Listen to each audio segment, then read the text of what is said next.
Oh, love you! Love you, pare. Bibo!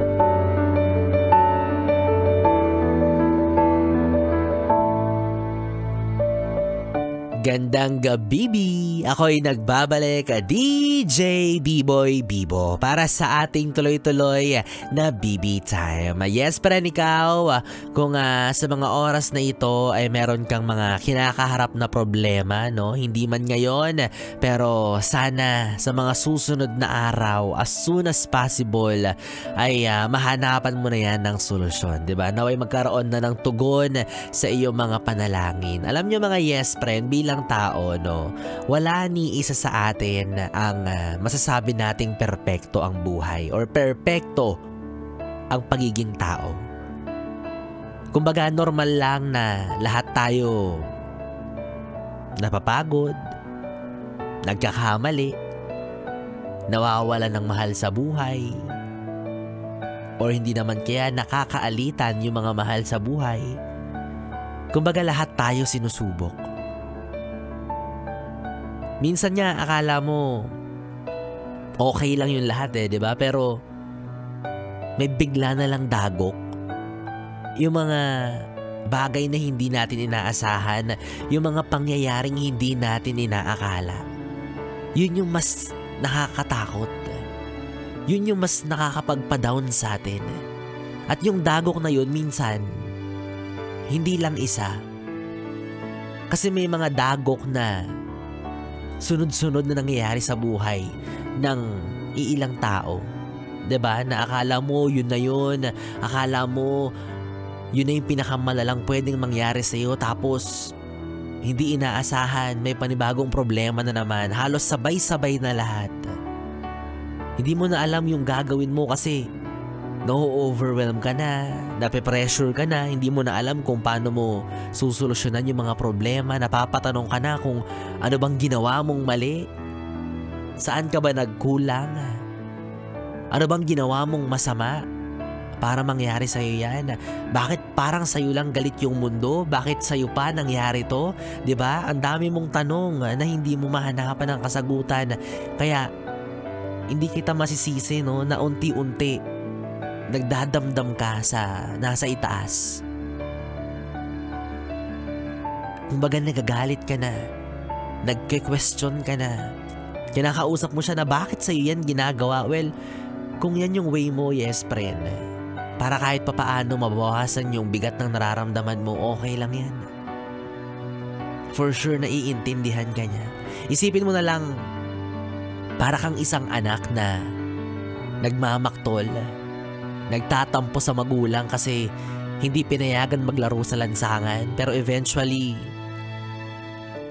marirealize mo para rin pala yun sa sarili mong kapakanan. Kasi ayaw kanyang magalusan, ayaw kanyang mapahamak, ayaw kanyang masugatan. Kumbaga, ganun ka na lang kung ingatan. At minsan kung iisipin, parang wake up call na rin to para sa atin, no? Yung mga problemang dumarating. Kasi aminin natin na madalas sa buhay, kampante na lang tayo. Madalas kapag masaya lang tayo. Nakakalungkot isipin na nakakalimot tayo. Nababaliwala natin siya. Tapos kapag may problema, yun, dun lang natin siya naaalala. Kumbaga para kang nasa isang examination isang pagsusulit, pagsubok kung gaano ba katatag yung pananampalataya mo sa kanya, yung pagkapit mo sa kanya, yung paniniwala mo na kapag babinigyan kanya ng mga problema, ayaw mo na sa kanya, or mas lalo ka bang lalapit at hihingi ng tulong? Kasi dun niya malalaman kung umaasa ka pa rin ba sa kanya, kung nakadepende ka pa rin ba. Kasi as much as possible, yun yung gusto niya. Pero alam mo, isa naman din ang sigurado na sa tuwing sinasabak niya tayo sa mga hamon, sa mga problema,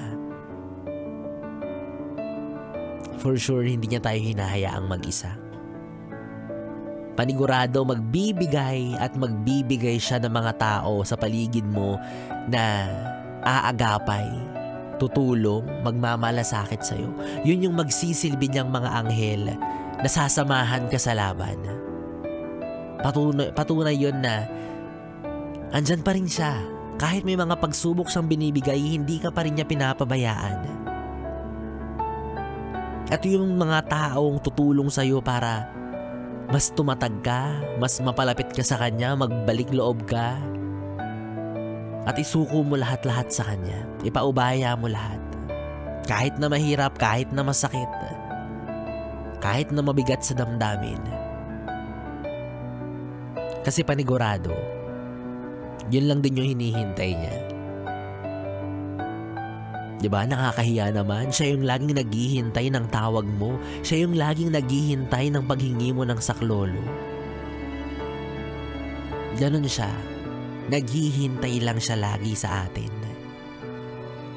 Andyan lang siya lagi para sa atin. Kaya yes, friend, kung ano man yung pinagdadaanan mo, alam ko, hindi yan madali. Diba? Hindi mo yan po problemahin kung hindi siya problema. Kung madali lang siyang hanapan ng solusyon.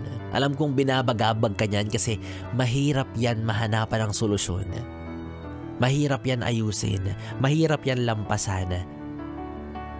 Pero kaisa mo ko sa umaasa at naniniwala na magiging maayos din ang lahat.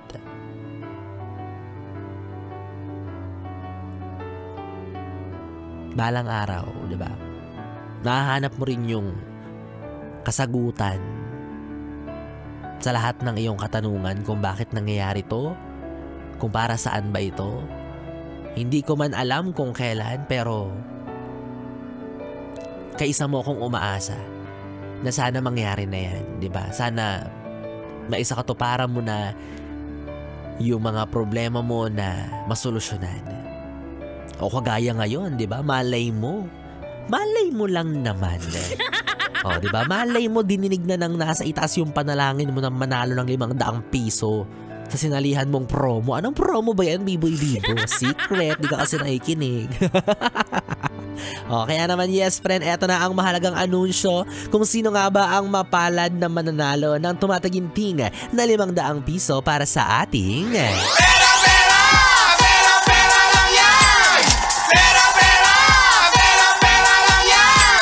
Yes, friend, lakasan mo nang muli ang volume ng radyo mo at baka ikaw na ang maswerteng mananalo. Kanina po, ang hinahanap ko po para sa ating pera-pera lang yan, bring me, ay picture ng sinturon. O, in fairness sa mga nag-send ha, iba't ibang haba at lapad ang aking nakita.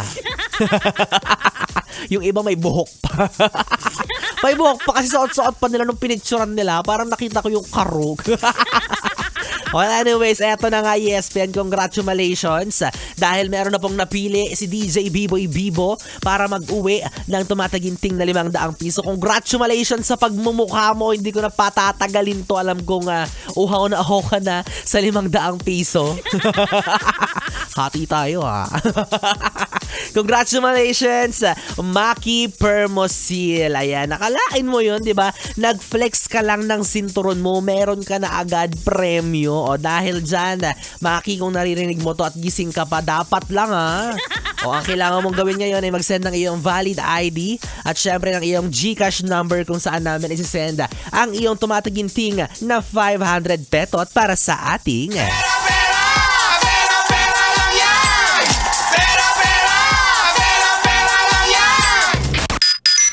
Well, anyways mga yes friend, 3 oras na BB time na naman ang ating pinagsamahan. Nakapiling nyo ang BB BB nyo sa radyo, DJ B-Boy Bibo, ang DJ na single, ready to mingle, basta walang label. Magkasama at magkarinigan tayong muli bukas, araw ng Sabado mula 2 p.m. to 6 p.m. para sa ating programang Stick to One.